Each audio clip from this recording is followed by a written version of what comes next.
Lie on your back and put your feet on the floor, standing.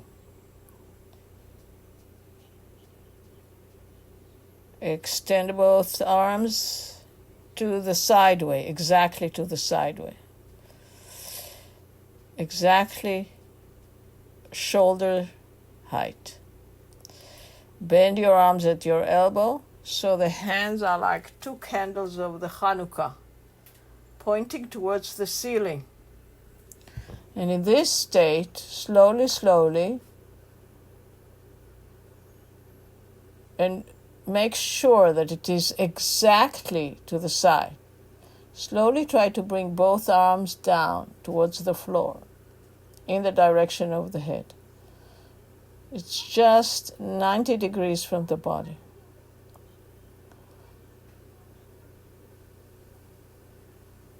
Slowly, slowly. Back and forth many times.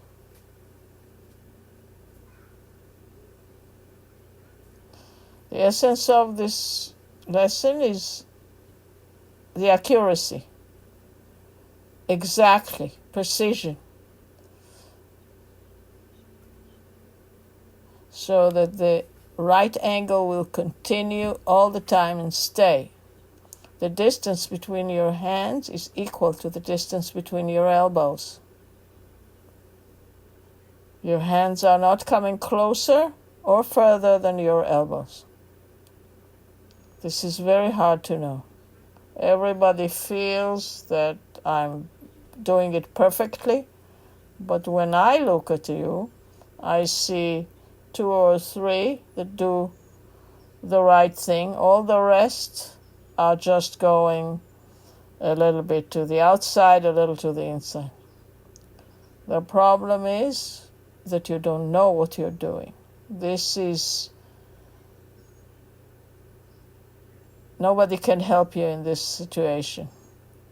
Even God Himself.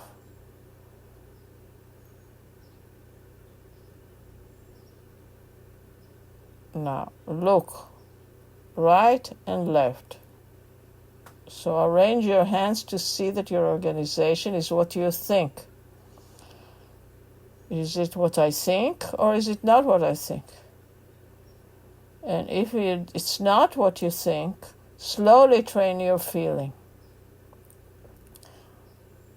So you discern the difference from in the inside.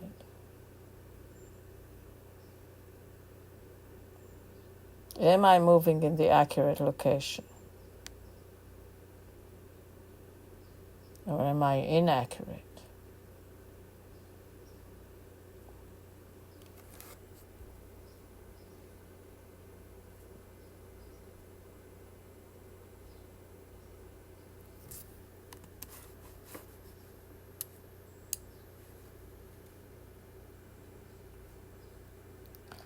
Please lift your pelvis high in the air.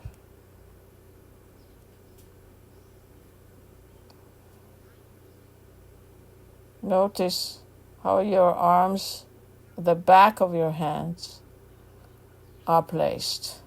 The base of the hand need to be lying on the floor. The wrist and the fingers. Place the backs of your hands and your wrist touching the floor.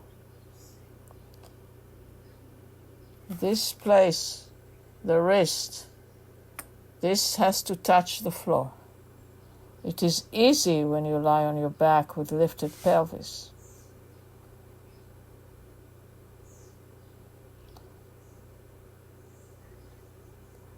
And now slowly, slowly lower your pelvis to the floor and return your hands to the place where you began the movement.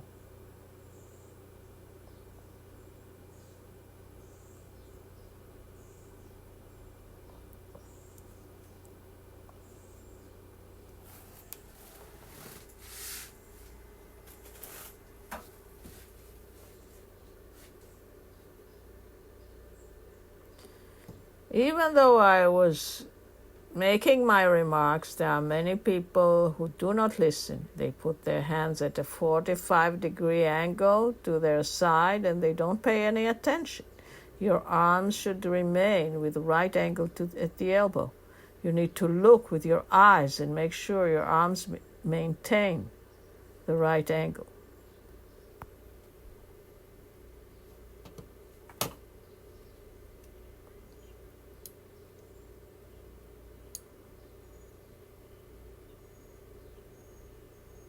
Put your arms lying on the floor. Lift your hands to the air. Imagine you are holding a stick between your hands. Just grab hold of it.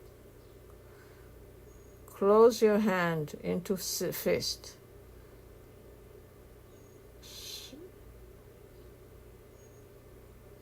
Don't throw your fist backwards. The back of your hands are straight. Don't bend the wrists. From this position, lower your stick to the floor and lift it.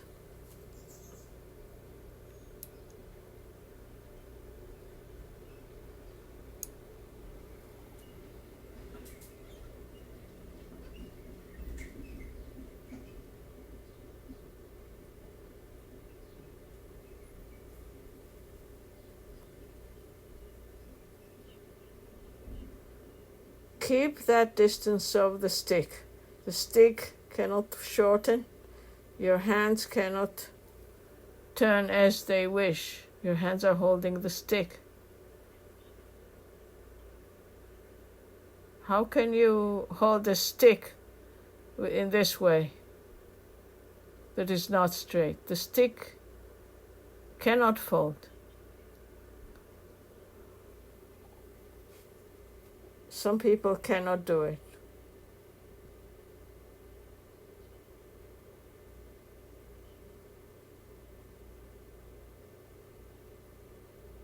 You cannot turn your fist as you want.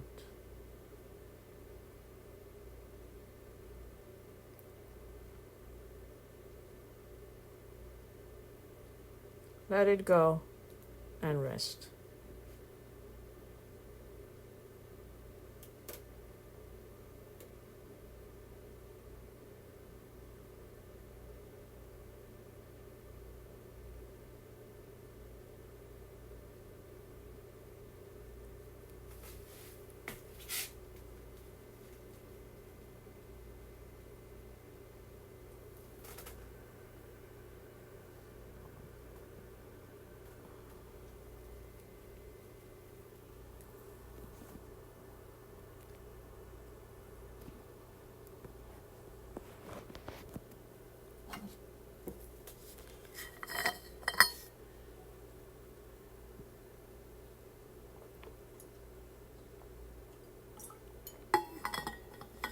Please stand your feet again.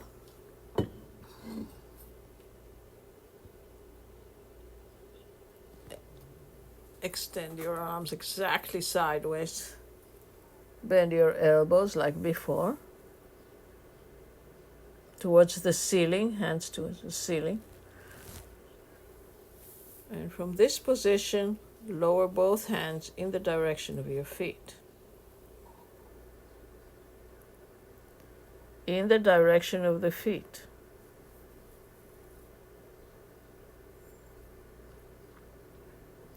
Here also, you need to listen that your elbows remain bent at right angle. Keep your elbows bent at right angle. There isn't any difficulty in putting both hands on the floor when your arms are not in continuation of your shoulder. It is necessary that your elbows remain at shoulder height, because then you must lift your shoulders and clavicle high off the floor. Like that.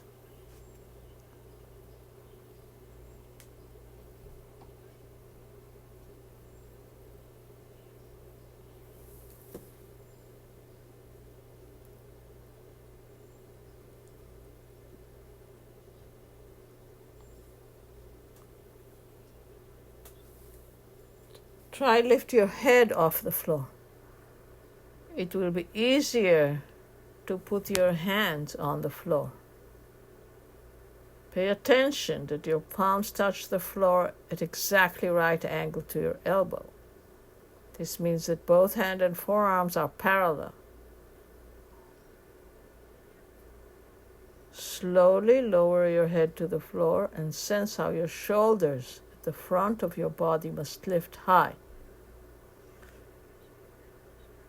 Slowly make sure so that your palm lie on the floor whether your head is lifted or not. Only if it is easy. Do not injure yourself. Just do it slowly many times until you will feel that your palms lie on the floor. Lower your head and leave it resting on the floor. Put your arms down, your elbows at 90 degrees to your palm touching the floor. Remain in this position and try to lift your right elbow off the floor.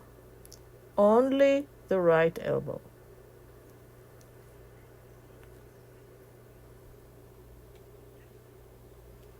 If you have to, you can lift your right elbow together with your right shoulder. If you can, lift it before your shoulder lifts. This is very difficult. Most of you will lift your shoulder first and only then the elbow. Allow your elbow to go away from the body. Do the movement in a way that allows you to pay attention to your elbow. Try to make your right elbow lift first. It's if you're wanting to push your elbow towards the ceiling. You have to, all your attention, you have to use all your attention. Otherwise, your shoulder will always lift first and the elbow second. You need to at least lift the right elbow together at the same time as you lift the right shoulder. If you can, lift your elbow before the shoulder. You need to make a large change in your shoulder before you can do this. Please do the same thing with your left elbow. Notice, many of you have your elbows slowly sliding down because it is difficult. Your elbows are at the height of your shoulder. Please pay attention. Return them to the height of your shoulders, the elbows.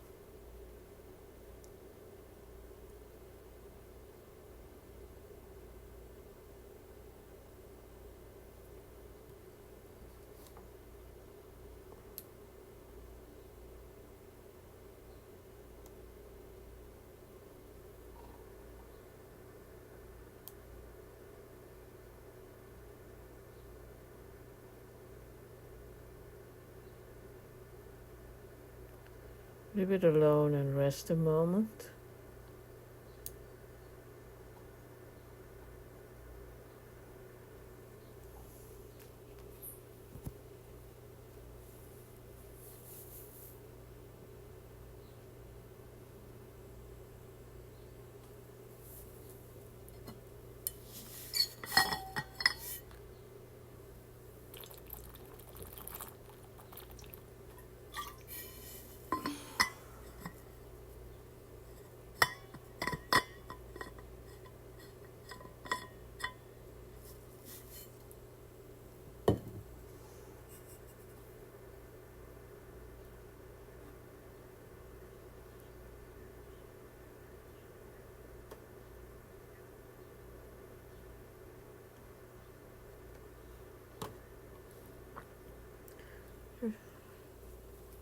Get your arms sideways, continuation of your shoulder.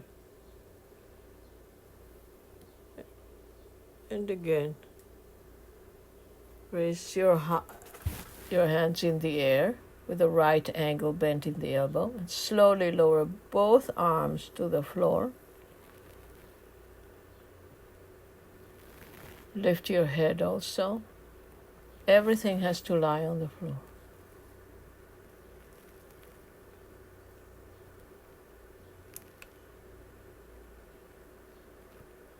And now try a few times without the head lifting.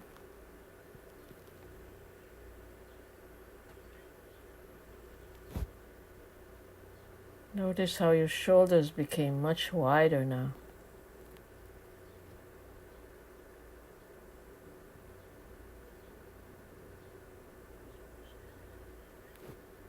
Remain with your hands palm down on the floor. And lift both arms. Lift your hands, palms, and elbows at the same time. Everything together. You have a floor, so you notice if you lift all the parts of your arms simultaneously or not. It is very difficult to lift things together. Those people who think that you can just do it and God will help, they are wrong. If you lower your arms down and your elbows touches first, it means that your hand was higher. It may also mean that you changed the location along the way. Please pay attention so your hands remain parallel to the floor. The forearms remain parallel to the floor. Your hands cannot lift more than your elbows.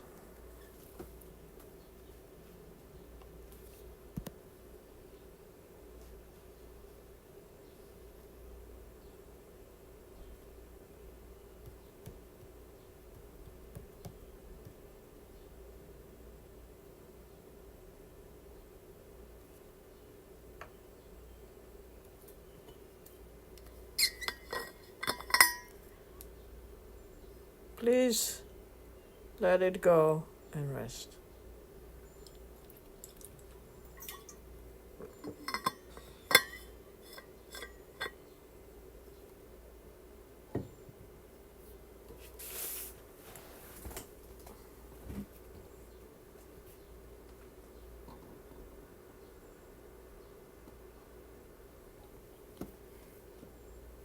Please,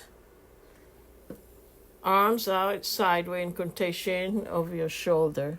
Raise your hands in the air with the right ankle bent at the elbows, and slowly lower both arms to the floor above your head. See if it is different than when you tried it before. Is there a difference in the way your hands lower down to the floor? If you don't pay attention to what I say, these comparisons are worthless.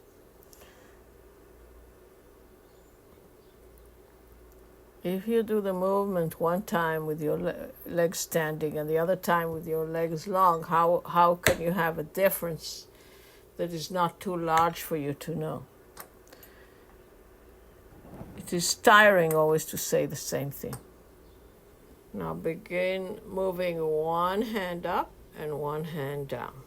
If you don't pay attention, the whole thing goes wrong. Your hands do all kinds of movements except what you want.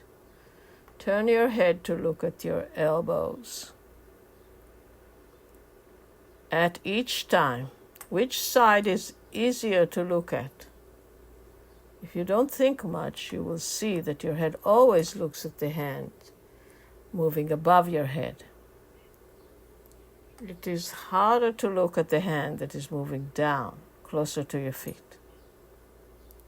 To remind you again, this lesson is wasted if you don't look at your hand. Nothing will come of it if you don't look.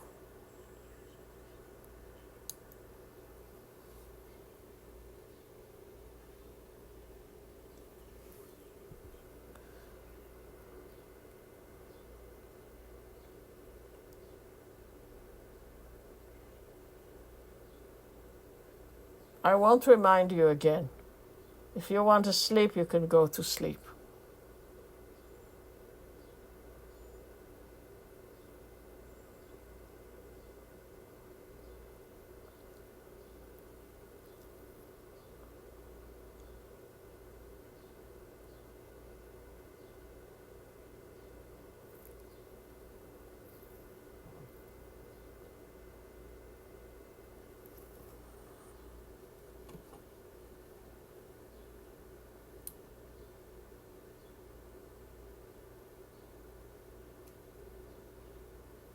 Please rest a moment, like that.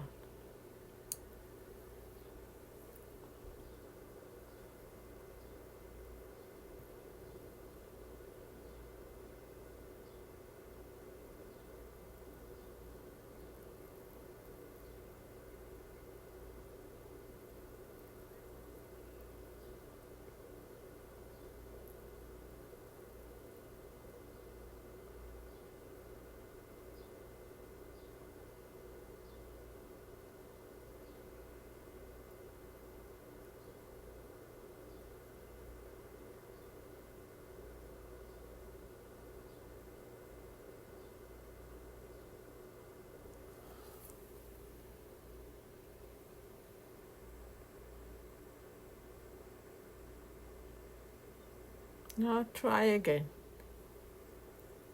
Put both hands in the air as before. The feet are standing. Hands in the direction of the ceiling. Right hand goes down, left hand goes up.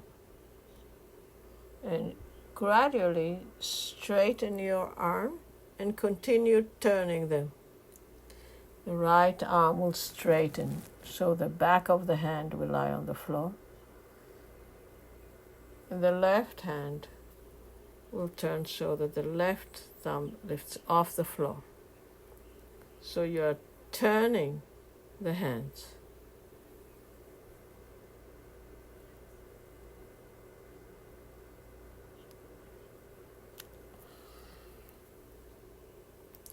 So the left hand goes towards the floor and the right hand goes towards the ceiling. And now do the opposite.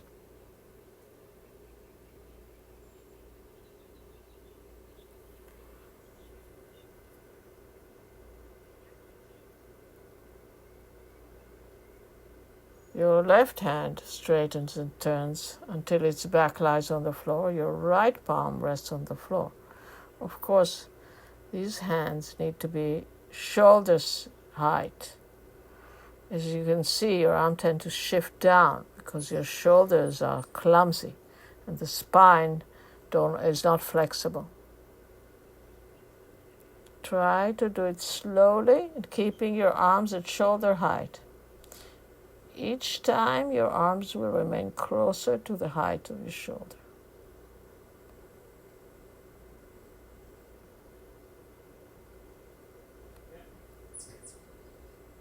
Return. Change the hands. Bring both arms and hands closer to the height of your shoulders each time. Bye-bye. Move your arms and shoulders.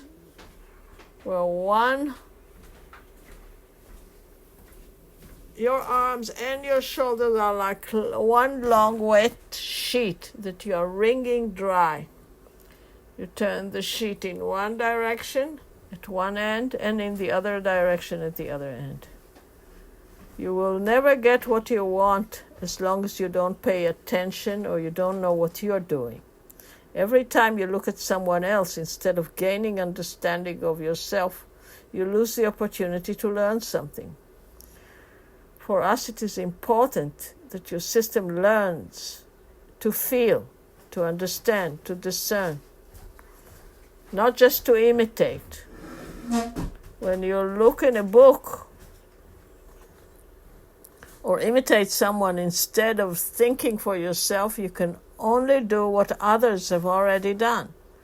That is the lowest capacity of knowledge. That is why here, it isn't so important to do something well, but to know what you're doing. When you know what you're doing, it will become better by itself.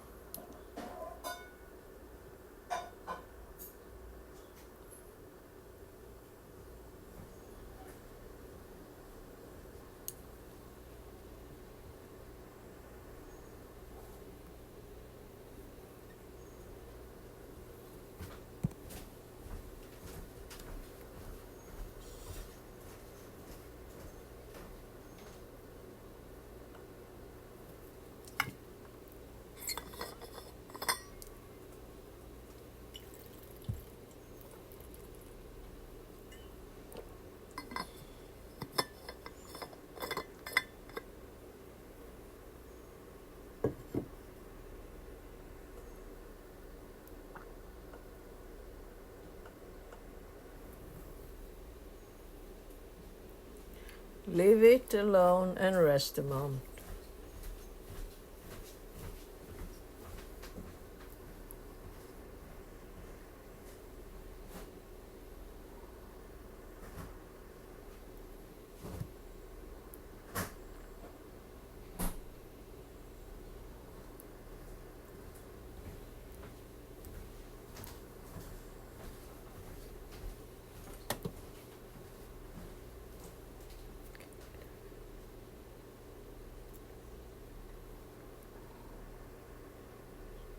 And now, please sit.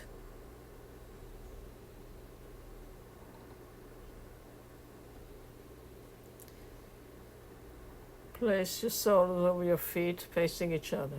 Extend your arms sideways. And do the same movement you did on the floor. Do it now while sitting. And increase the turning of the arms. Pay attention, your arms move in the continuation of your shoulders. Imagine someone standing at the end of one arm and turning it. And another person stands on the other side and turns the other way. They also elongate your arms while they twist them.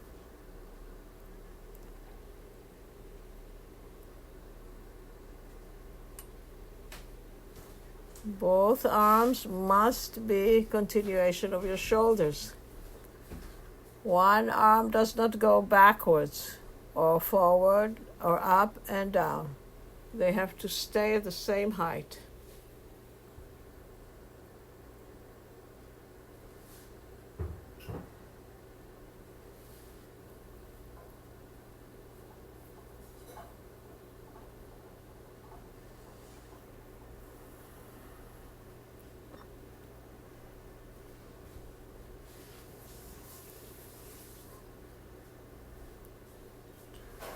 Notice something very peculiar. Everyone is turning their face to one side. You always turn your face towards the arm that turns up. Begin thinking about the arm that is behind you when you turn your face to the arm that is turning up.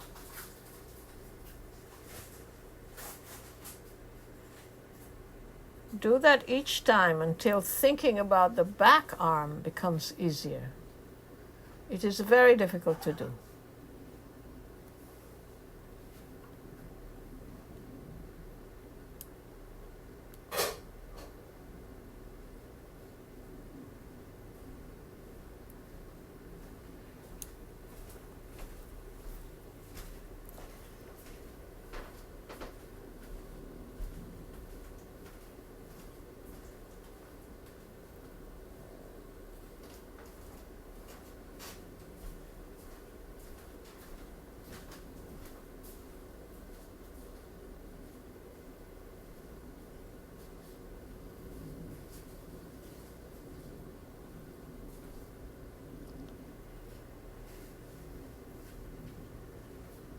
Do it so that it is always easier and easier. Please leave it alone and rest a moment. Stand on your knees and put the big toes together Spread your knees and put your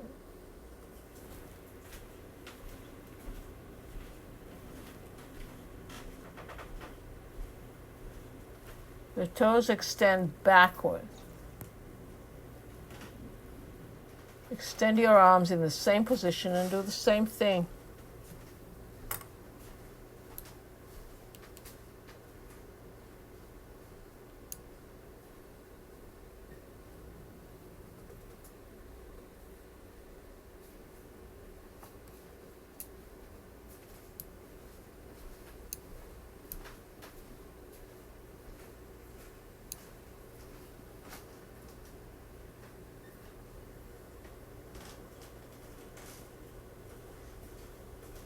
Notice, besides the movement of the head, feel how the body moves towards the arm that turns upwards.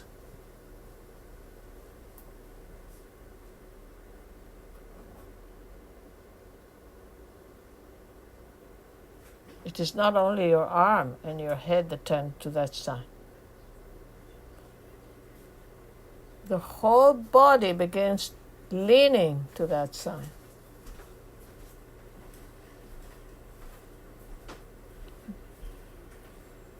Do that inclination larger and larger. Pay attention that you do it symmetrically. You can notice that leaning to one side is easier than the other. Usually make peculiar faces and use your pelvis in a peculiar way on the second side. You may not make the movement right and left equally with your pelvis. Notice that you bend your chest on one side and make an effort in your pelvis on the other side. This implies you're not doing the movement symmetrically. Not only that is the movement not symmetrical, but the amount of movement is different. The whole activation of the back is different.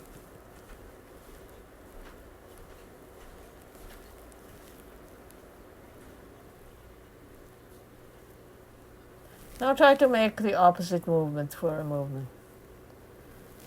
This movement, do it differently. That means doing the exact opposite of what you spontaneously do. Turn your head towards the hand that is behind you. Move your body towards the hand that is behind you. This is difficult. Turn your body towards the hand and arm that is behind. Move towards the hand that turns its back downwards.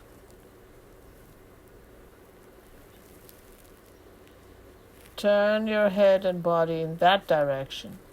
Move both towards the back arm.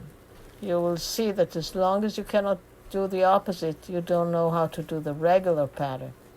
In other words, if you don't know how to make mistakes, you don't know how to do it correctly. You're like a machine if you don't know how to make mistakes. It may happen that you do it correctly, but only the person that can differentiate between truth and lies can tell the truth. Only if the person discriminates. There are people who cannot discriminate between truth and a lie. Lie on your back and rest.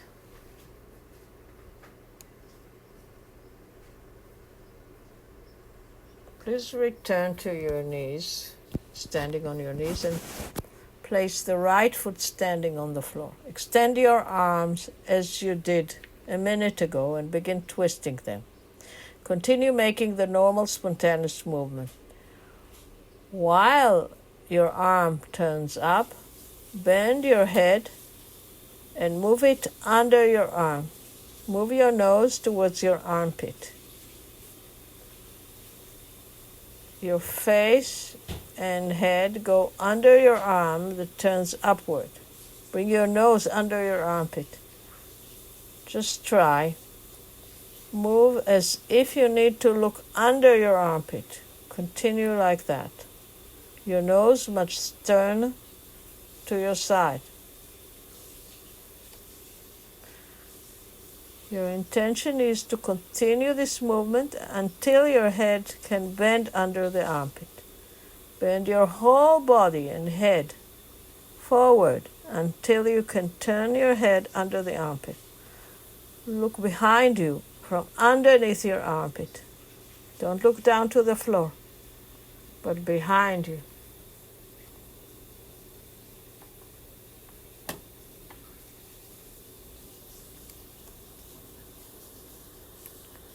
Please rest a moment. You can see that it creates an effort in the back of your neck. It separates the movements of the head from your shoulders. It may seem ridiculous. The movement is the hardest to do when the person is tired, when they don't want to move. He wants to sleep. At that moment, this coordination is very hard to do. And if somebody will help him, the fatigue will vanish.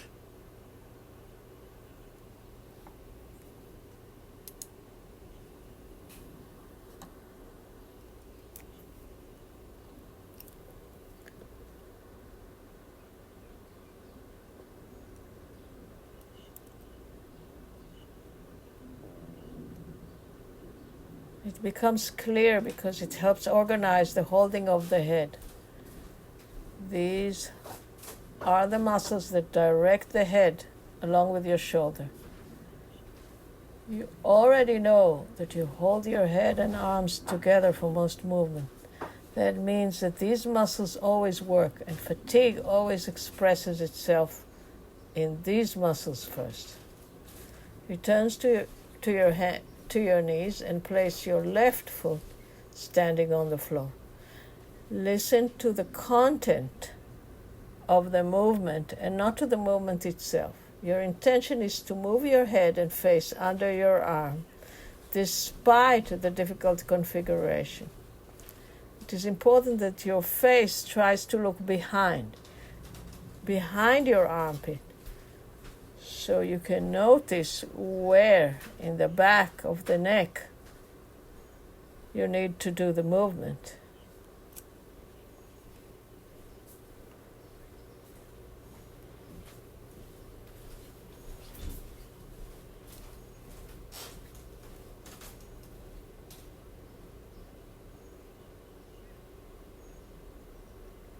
Let your air come out of your lungs. It has to be easy.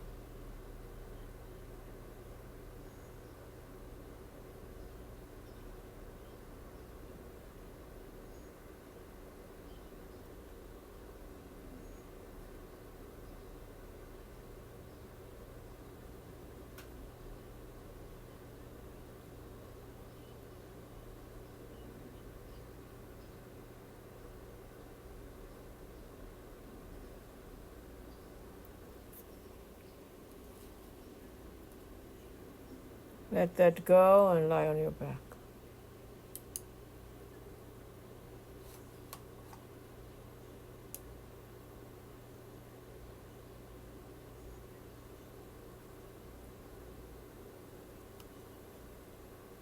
How do you feel in your back now?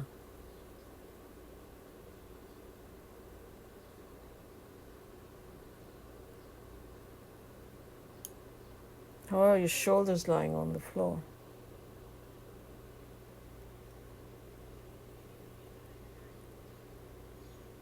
Extend both arms sideways, both feet standing on the floor.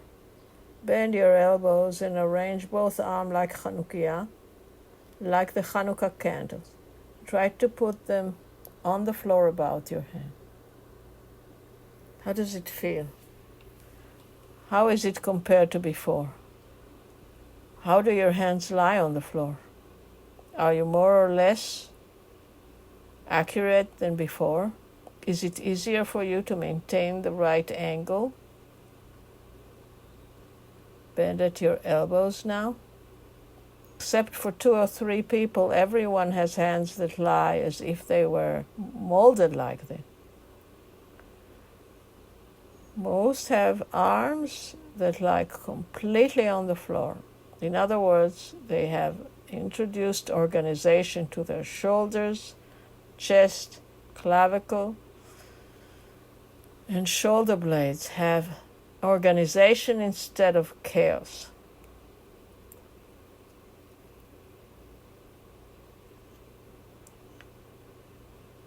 Now do the same thing but with your arms going down. Lower your hands to the floor in the direction of the feet and maintain the right angle, bent at your elbows.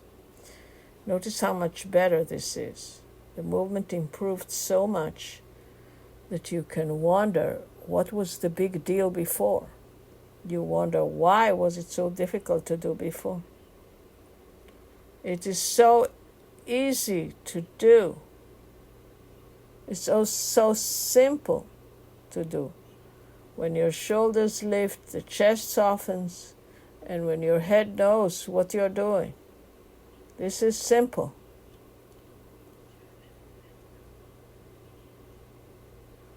It's always going to be difficult when you walk on your small fingers. But this shouldn't be difficult. Now arrange your hands like Chanukia candles again. Move your right hand and arm while your left moves down. Gradually and intentionally turn your head towards the hand that turns up. Pay attention to how this movement is now. Sense how your head tries to turn towards the hand that turns up. Allow your chin to shift down, not just your eyes and nose. Move your chin with your nose when you look to the side. Make sure your nose doesn't move more than your chin. Your chin needs to catch up to your nose. Otherwise, your head bends to the side instead of turning on its axis. That means there's a movement of your upper vertebrae and not in your middle and lower ones. Try doing this many times. Make sure the chin moves first. In the beginning, you may find it an effort. The more you effort, the more damage you do, because you pull your vertebra despite the stiff muscles. The vertebrae are cut or squeezed one against each other and become ruined.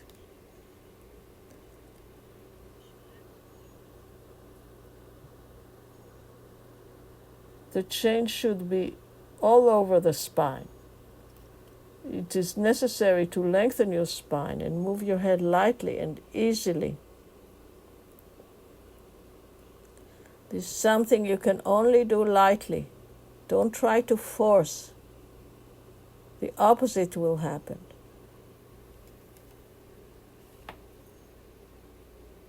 Let your breath be free.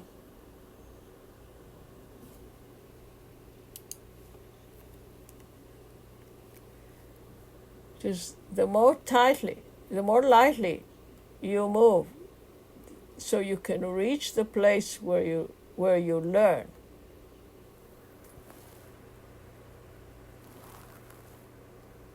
You learn what you do that interferes. Then you can do the next movement simpler and lighter.